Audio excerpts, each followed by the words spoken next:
చేసుకోవచ్చు అని అంటే కొంతమందికి ఇబ్బంది.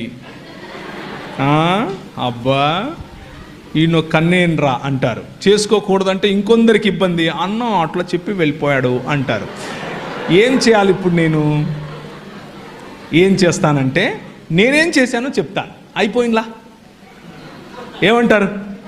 నేనేం చేశానో చెప్తే అయిపోతుందిలా.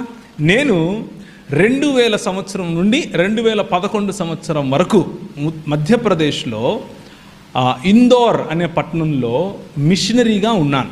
మిషనరీగా ఉండి పరిచర్య చేశాను. పరిచర్య చేసే సమయంలో నేను మా పాస్టర్ గారితో కలిసి పనిచేశాను. మా పాస్టర్ గారు చాలా భక్తిపరుడు, చాలా దేవుని రాజ్యం కోసం చాలా కష్టపడతాడు. నేను ఆయనతో కలిసి పనిచేస్తూ ఉంటే వాళ్ళ అమ్మాయి నన్ను పెళ్లి చేసుకో అని నన్ను అడిగింది. నేను మా పాస్టర్ గారికి చెప్పాను.